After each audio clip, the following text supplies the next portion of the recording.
Welcome to Success Unlimited. This podcast focuses on the guest journey, the challenges, how they've overcome the challenges, how they define success, what success they've had, and what's beyond. So today, with us, we're honored to have Anthony Perez with us. He's an entrepreneur, a Navy veteran. He's a TEDx speaker, a corporate trainer, entrepreneur, community leader, and most recently, an author. Authored the book titled Professional Durability, Withstanding the Storm of Change. Anthony, welcome. Thank you so much for spending a few minutes with us. Why don't you kind of give us a backstory and kind of expound on who you are and how you came to be here today? Sure. Well, first off, Tom, thank you so much. It's an honor to be on Success Unlimited. I really like the concept behind the podcast and what your work that you're doing. So, a little bit about me. You kind of mentioned it. I was a kid that joined the Navy because my mom was in a bad relationship. And, I was kind of like, I don't want to hang around. I was kind of at a crossroads, a little lost. College wasn't working out for me. And I didn't want to work construction in Chicago in the winter anymore. Right. So, right. Did the Navy thing, learned a lot about myself, got into financial service. I did 10 years in the Navy. I did about 10, 12 years in financial services.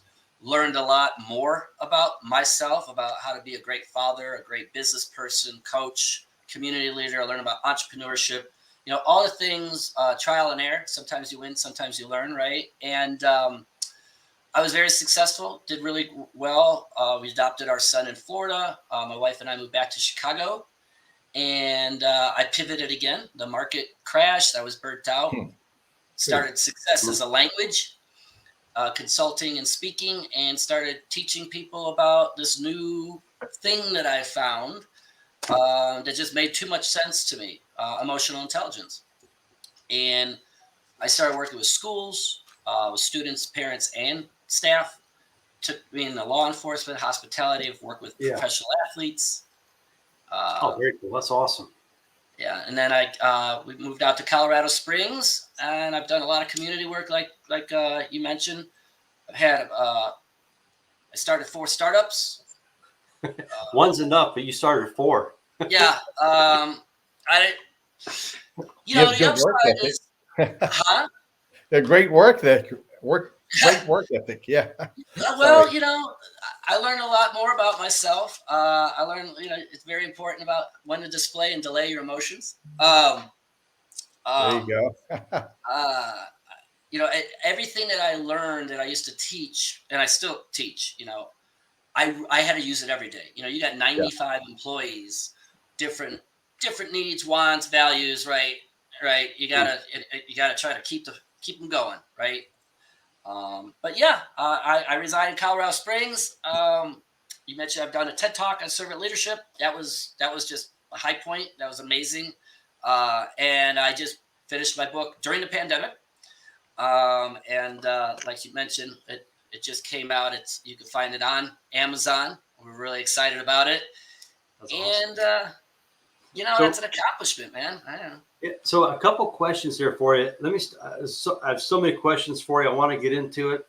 Yeah. So how do you define success? You've had from the military to 4 businesses to author to TEDx, a lot to cover. But what are some goals you've had, or how do you define success? What speaks to you?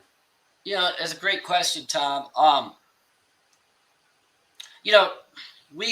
We all know everyone's got their different views of what success is. For me, Right. Because of all the backgrounds, right? There was a time in the Navy, I always said, I won't get out till I know what I want to do, right? I'm going to stay here till I find something that I wasn't feeling fulfilled in the Navy. I got disillusioned. I found a better opportunity. I ran that play until I got, this isn't doing it for me. And I had to figure out what is doing it for me. And when I started speaking and training and working with youth and working with people that don't get leadership training, don't have people come in and teach them and really coach. And I found out that I'm pretty good at it. I'm really good at connecting, but more importantly, like we were talking about, it's better to give than to get, to receive. Right. I found where I felt fulfilled was when I was giving a different perspective, knowledge, educating people, helping them open up their mind to new ideas and how they can improve their personal and professional life. That's the reward to me. And I felt fulfilled. Success to me, for Anthony Perez, is being in a place where every day I feel fulfilled, that I'm doing my God-given talent, right? I'm doing what I'm supposed to be doing. And I feel that when you are in a place where every day you're giving and you're doing things that make you feel fulfilled, everything else falls in place, man. Right? Everything else falls in place. That's awesome.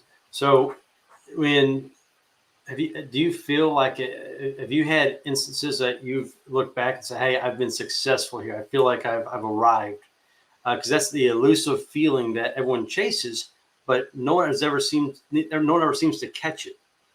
Have you ever caught that? It's like you said you saw my TED Talk. I talked about how It was awesome. well, I don't know about. Thank you. That's kind. But there's a part where I talk about where we've all experienced perfection for a moment, right? The perfect catch, the perfect whatever. You singing in the shower and you hit the harmony in a note just the right way. But it's hard to like what's the word I'm looking for? Consistently just hold on to that. You get glimpses, flashes, right? Yeah, there's been those times. I don't know. Maybe it's a TED Talk. There was a moment where when you go give a keynote for 45 minutes or a corporate training or something, when they're like, you got 15 minutes, you need to connect, get your message across. You don't have time for the setup, right? It's not right. Right. We're always our worst critics. I think at the time,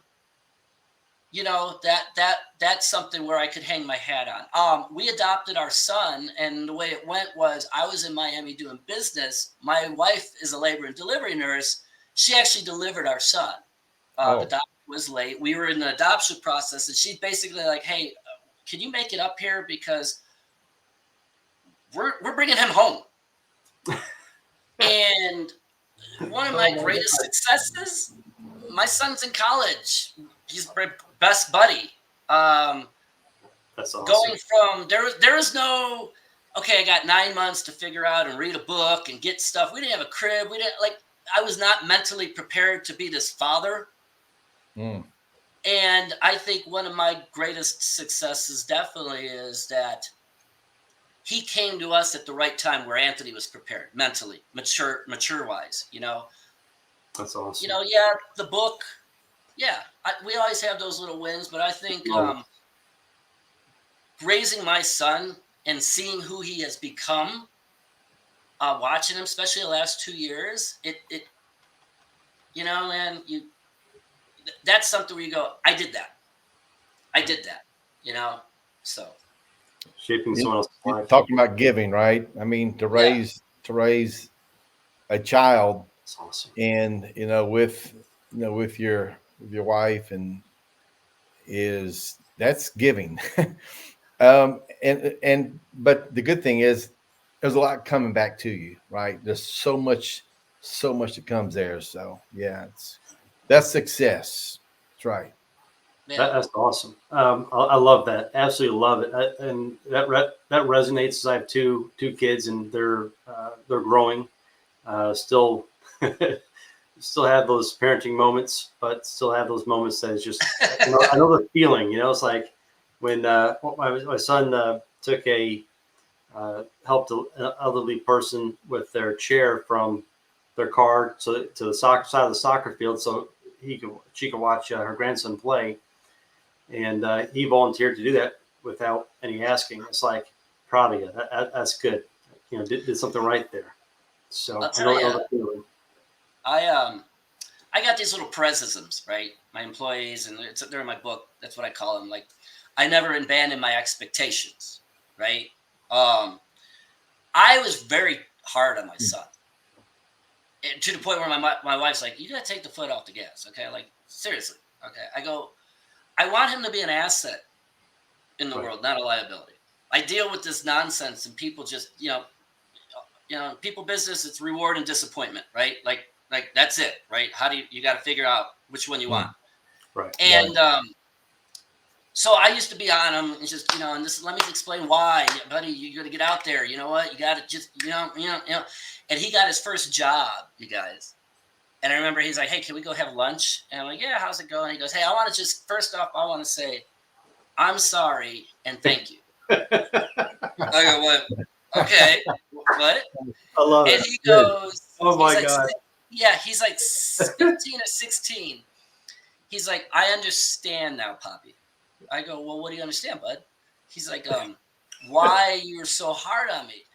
I got people that are not doing their job. They're doing this, and I'm stepping up, and I'm and I get it, man. I understand now. I get it, like that giving. That was the reward. Awesome. Yeah. He goes, I get it. Thank you. So that one of those moments that you just happen to capture. Right. One of those that mountaintop view there. That's awesome. So right. your TEDx talk, that has always intrigued me. How do you prepare what are your thoughts going into that? How are you invited to give a TEDx talk? I mean, that's huge. So I'm just going to tell you, I'm a guy of faith. Recently, I've kind of found out I was humbled. Sometimes when you kind of think that you got it all figured out, the Lord has a special way reminding you. Yes, He does. That's right. Fact. Yeah. All my workshops, my talks, even when I had to give a eulogy from my ex-wife's mother-in-law, right, and for my grandfather, I always just kind of put it up like, I'm going to put it out there, bring me something, and it's always just, and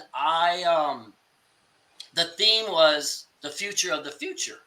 And I was just watching everything, and like I say to talk, people are so quick to drop an F-bomb every other word, but no please or thank yous. Right. They're quick to jump in front of you instead of holding the door. Right. People just, and social media has just created this. And I just was like, in my heart, I was like, okay, what? And I just, it just kind of just the idea of servant leadership. And then I just kind of put the message together. It just came together. And how I got there, this is an interesting story. And, I'll tell you, Success Unlimited, right? So, one, I had a friend. He was a father at the school. We'd see each other. He put in for a TED Talk, and they said, no, thank you. But he said, hey, Anthony, I know you speak. They're doing a TED Talk. You should do something. He actually recorded the demo video for me. So, really cool, right? So I make the cut, 80 people. They cut it down to I think it was 18 people. They come in, you do an audition in front of the board or the people, right? Right. I was the last one, you guys. And I mean, there were CEOs, PhDs, all these people with letters and titles, and they've all done stuff. Okay. At that time, Anthony really didn't do much at that time. I just got to Colorado. And I gave the talk, and, they're like, you're in. Okay. You do a little party after TED Talks, right? Hey, they'll get together. They go, hey, can I talk to you for a minute? Sure. They're like, we're going to tell you something because I think you could handle it. I go, oh, okay, what are you going to tell me? They're like, hey, man, we had 12 speakers. We invited 18 to come in and audition. I go, yeah. You were the last one. Yeah. We already made up our minds. We already knew our 12 speakers. We just let you go ahead and speak out of professional courtesy. I said, He goes, but when you gave your message and the way you delivered it, and it was so, we bumped somebody because we knew we had to have That's you. awesome. And I'm like, cool.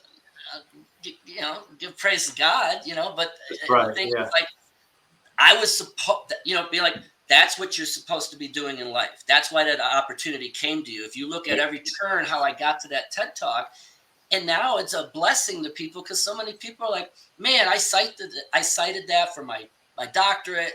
I used that. I found it in an article. Some CEO wrote an article, the top 5 servant leaders in history. Oh my Like God. Nelson Mandela, King, like all these people, and I look, and it's my TED Talk. It's a whole article, and then my TED Talk in there supporting, and I was just talking about being humbled. Right. Yeah. So I love the topic of servant leadership. It's a dying, becoming, you hear about it less and less, and because more egos, the social media personalities come out, and it's all about me in today's world, and it's becoming less and less about others, less and less about let me lead my organization, whether it be a not-for-profit, a business, church, whatever. It's becoming less and less about a servant leadership. And servant leadership isn't portraying weakness; it's leading by example. oh, if anybody knows me, they're going to tell you, hey, you know, I'm from Chicago. My girlfriend sometimes she gets upset. She's like, you get that whole Chicago thing, like you're a little edgy. You get a little, I can't handle stupidity. I get frustrated with people, like they don't meet my expectations. They disappoint me. I'm like what? Yeah, I'm not weak in any way, shape, or form. And you're right. It's about you got to exemplify what you want. You got to in that TED Talk, and I use it in the book. And every talk that I give, I open up with the Vince Lombardi quote: "Individual commitment to a group effort." I got the plaque right here from my stepdad. Individual commitment to a group effort. That's what makes a teamwork, an organization. That's a call to action, a servant leadership, right? As a leader, it's my job to daily, every day, reevaluate my individual commitment to the people that I support and serve every day. And one of those individual commitments is to hold myself accountable to the things that I say are important. And to your point, people don't do that. They just, hey, I'm going to hold you accountable on Monday, and then I get busy, and it's not really that important. I'm only doing it because I got nothing going on, and it's inconsistent acts, and no, servant leadership is it's hard.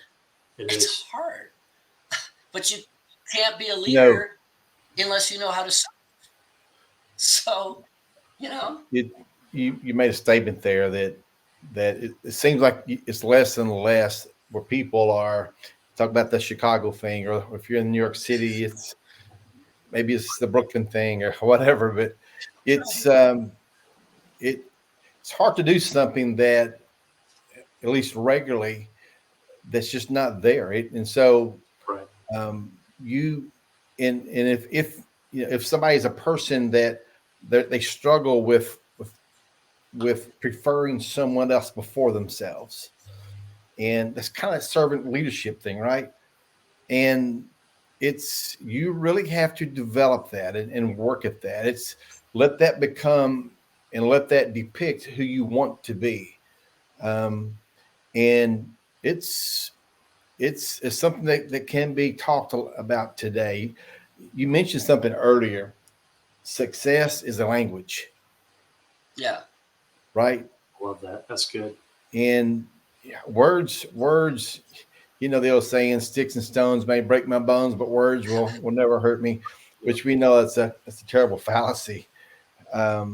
And sticks and bones hurt, and so do words, right? But really what we say and how we say it, sounds like you have some really good background in that. You care about what you say and who you say it to. Yeah, you're right. It's how you deliver. It's taking the time, and it's not just here. It's from here. Success is a language, and I'd share with people like, well, what does that mean? I go, well, one, that math is a universal language, right? You don't have to speak the same languages. You could throw people in the world that can't communicate because they know different languages, but they could figure out that formula, right? It's a universal language. Well, and I said, well, so is success. Have you ever seen a couple people never meet each other and they instantly connect because they read the same books, right? They have the same principles. They just could naturally draw to each other because they know that language of success. They've been through the ups and downs. They've been through the storm. You know, and I got that because there was one of my mentors when I was in financial services, Jim Penn out of New Jersey. He used to always say that. And when I started my business, I'm like, I like that. And that's what I named it, because it made, you know, success it's a language, you know, so. I have a question. I want to talk about the book and get into the book a little bit, but Sure. success being a language, how does somebody understand, or how do they begin to learn the language? What are some key points that would help somebody along that path? Well, you know, that's what when I discovered emotional intelligence, it was kind of like duh to me, right? I realized I just had a very high, well, they say EQ, EI, right? I just had a natural, I didn't realize it. I just thought everybody had a high self-awareness and that they observed things and looked inward to evaluate, you know, why am I feeling this way? Or hey, I really miserably failed at this situation. I don't like that. I don't like how I showed up. I don't like the outcome. What do I need to do better? What do I need to do differently? I was just naturally like, hey, this didn't work, and would, you know, kind of reflect. I thought everybody did that. I found out not. To answer your question, and going back to servant leadership, Tim, you know, how do you win in servant leadership, and how do you win and learning how to learn the language of success? You got to increase your emotional intelligence, right? If you can read all the books in the world. You can have all the certifications in the world. If you lack self-awareness and self-management, if you walk around and you're a jerk to people and you don't realize it. I was just talking to somebody right now. I go, your partner has no right being arrogant to anybody. There's no reason for it. No one likes them, and you're trying to open up a business with them. That doesn't work. You know, so if you lack self-awareness and self-management, and you don't understand social awareness of what's going on the other side of the table, you're going to struggle to consistently achieve success. You're be a leader. You understand how to get the best out of yourself, let alone how to get the best out of other people. Right. Right. Yeah. You know, what's the and I'll kind of go down something that speaks to me a lot, and there is in the good book, it talks about the little fox spoils the vine, but the converse of that is it's those little things that you do regularly that becomes a body of work, right? And it's Zig Ziglar says you don't have to be great to start, but you got to start to be great. And so at some point you got to start buying into, you talk about the emotional intelligence thing, right? It really caring about others, and so you inwardly reflect. But it's those little small things, and you know, sometimes we mess up and we're like, man, I didn't. I think I said something that may have offended that guy or that gal, you know, and you want to put a stick in the mud and stop and go back and fix it. You know, you got to care about that. It's success. So you just wrote a book. It just came out. Can you give us a high-level overview of what it is? Good. Because writing a book, we have a book out. It is a labor of love. Yeah, it is. It is, right? And then, you know, what happened was, when you're running 4 businesses and consulting and being a parent and doing community work and all that, you know, at the end of the day, you don't feel like writing 4 or 5 pages. And it went on the shelf it took me like 4 years to write. I mean, the upside out of the pandemic was that I got to write the book. It's time, right? You know, Tom, the book. So the premise of the book, okay, the idea of professional durability came to me. By the way, I like the size of it too. Oh, thank you. It looks like a substantial. Nice. Love it. I designed the cover. Thank you. Very little. Yeah. Yeah, go ahead. I'm sorry. The idea was I was thinking about athletes, right? Yeah. There's the one quarterback that was with the Rams from won the Heisman and he blew out both knees. He couldn't play. Nope. Guy's good when he's good, right? And I was like, why are some athletes, achieve success and they're in the Hall of Fame and you wear their jerseys and some, they don't? And, or more importantly, why are these guys that get $50 million and then they fade away? And it's not because of their athletic ability. They could play and run and all that stuff. It's their athletic durability. And so I was like, if that's true, which I think it is, how does that translate in our personal and professional life? Well, we all have professional ability. Hey, we're on a Zoom. We know how to do emails. We could, we know how to do things to exist professionally to get a paycheck. But how do some people achieve levels of success and achieve that success, whatever that is, like we discussed earlier? Because it's how professionally durable are you? That when you're overwhelmed, when stress, a pandemic, your company got bought out, you got to close down your business, you got to pivot, you've got all this going on. Now, how do you perform? Right? Right. Exactly. Anybody can throw a great pass, a crossing route that runs to a touchdown when it's you and your wide receiver, right? But when it's snowing and it's raining and you've got people running after you and the pocket collapses, now how are you going to show up, right? That's what matters, right? And so the book is really my journey because people used to always ask me, like, how'd you do that? Like, how did you get the mayor of Denver to come down to the Springs to give a talk? Got in the elevator, asked him. Okay, how did you do that?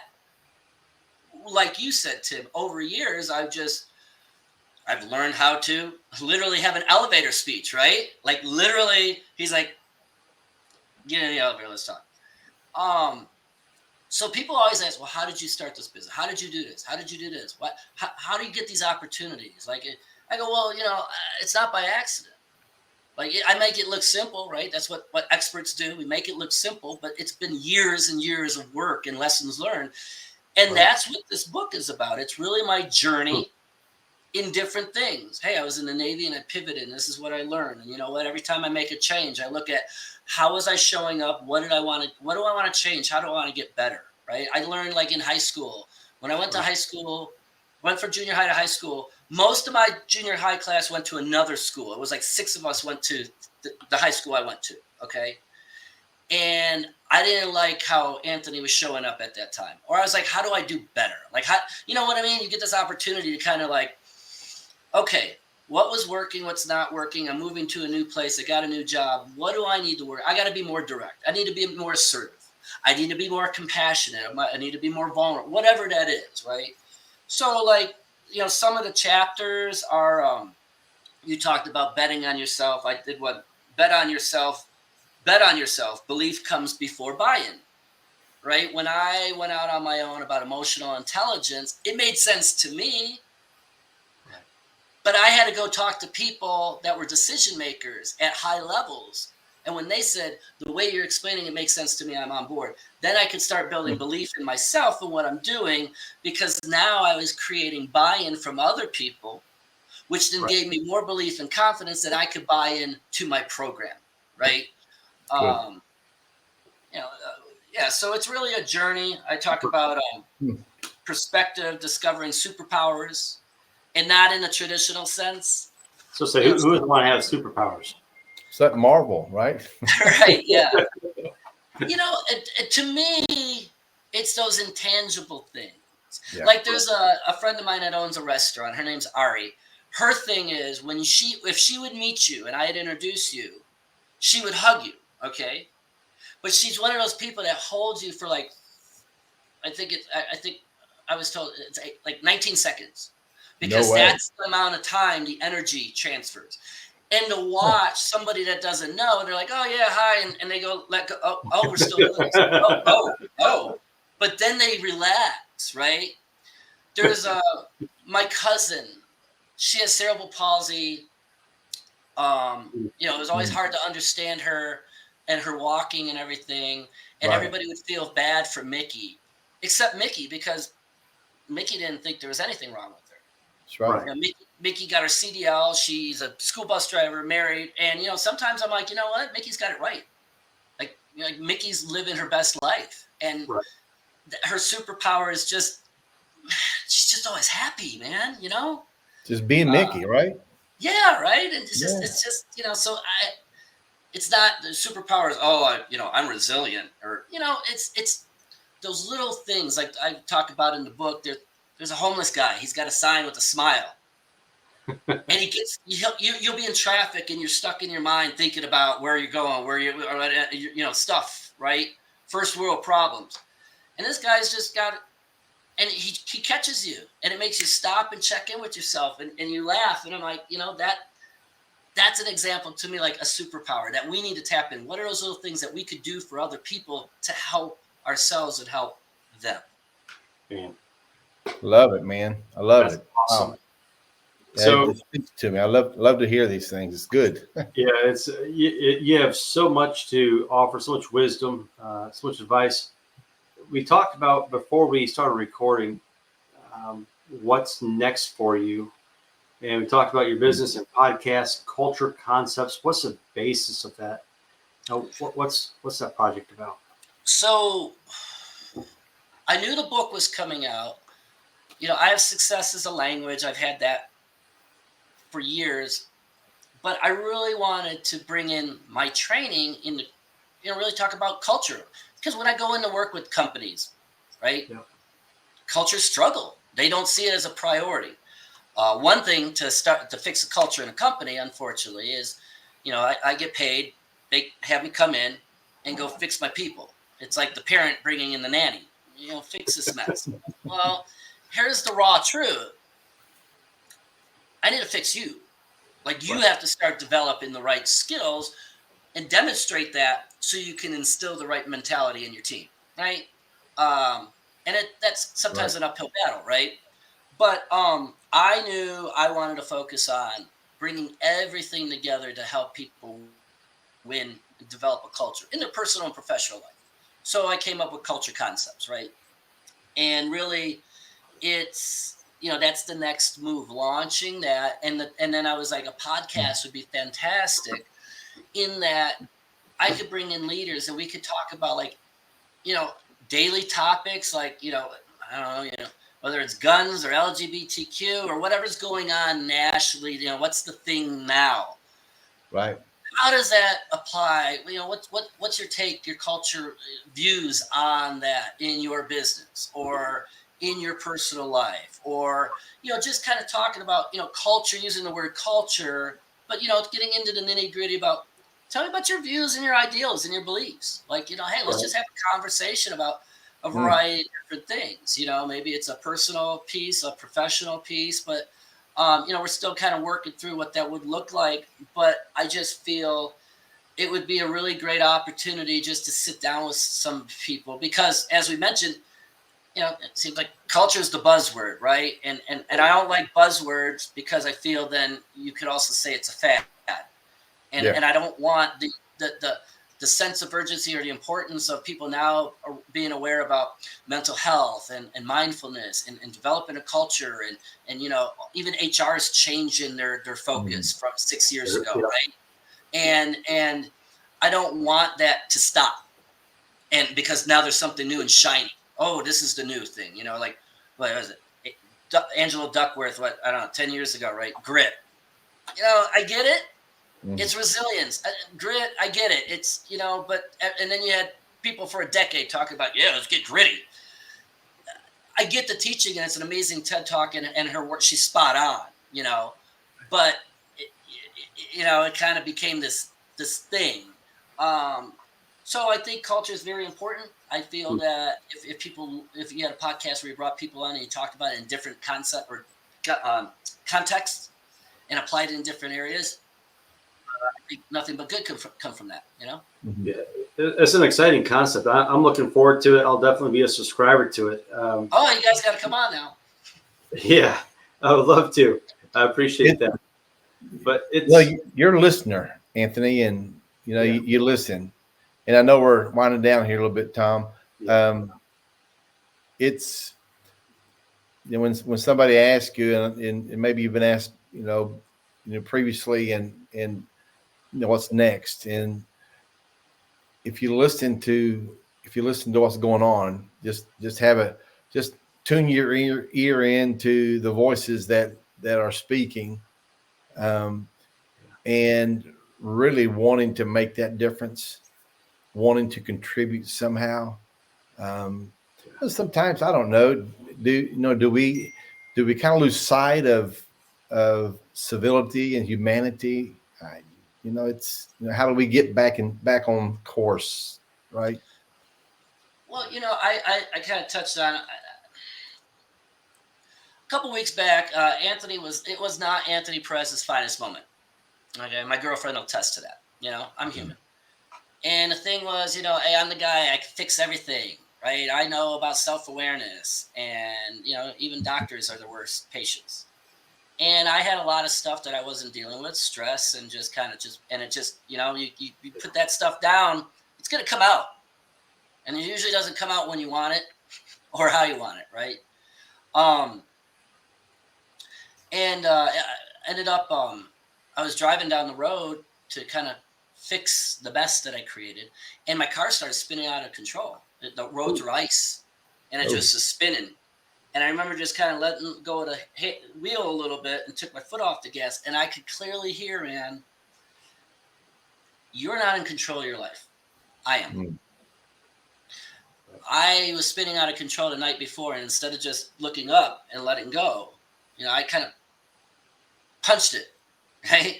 And to answer your question, what I realize is this: if you're looking around in the world today, especially pre and post pandemic, we've gotten to a place where society is now okay with you saying, hey, I got a little stress, I'm going through something, I need to talk with somebody. They're valuing mental health, and hey, you know what? You don't need to be alone, right? My point is that we know now that it's very important that we look inward. Okay? You gotta look inward. What's really going on, and have a conversation with yourself, right? And it's important that you look outward. Find resources, find support, talk with somebody. But what I'm finding is people are looking inward, they're looking outward, but you know what? We're not looking upward. We're not looking upward. More and more people are getting disconnected with their faith, whatever they look like, whatever the universe, whatever makes it work for you. I just see that's a challenge these days, and like you were saying, we get guilty. We look in, okay, this is what's wrong. I'm going to find something out there to fix it. I got humbled. I got forgiven, and I got built back up. And now I know that my book and the work that I'm doing is really also to share that story, to glorify the people. Hey, if you feel lost, you should talk to somebody. You should look for resources and let people know what's going on. But not for nothing, as you said, Tim. You might want to pick up the good book every once in a while and just kind of get down on a knee and say, hey, just want to check in, man. Kind of lost. Could you just kind of give me some guidance? That's right. I don't know. I couldn't sum up this whole podcast any better. So I'm going to leave it right there. Well said. Yeah, I love it, man. This is good stuff. And that's just awesome. What you say resonates, and it does. Really appreciate the work that you're doing, and it's I think it's phenomenal. It's have a good handle, a basketball player, you got a good handle. Appreciate that. Love it, man. It's good stuff. It really is. Well, I appreciate you guys. I think this platform is needed. I think it's going to be fantastic. I like the concept, and you can really take it anywhere, in all aspects of success and what it looks like. And I look forward to watching, becoming an avid listener and seeing all the new guests and conversations that you have. I appreciate We're it. working at it. Okay. Likewise, right back at you. Thank you so much for your time. Best of Yeah. luck with all your future endeavors, and we'll have to have you on again down the road here. Oh, I would love it. And I'll once I get up and running, I want to extend the invitation to you as well. Yes, sir. Sounds good. I appreciate it. Thank you. Well, happy holidays, Merry Christmas. You guys, you take care, and I'll see you in the new year. All right. Sounds good. Same here. Take care. Bye. Yeah. Take care.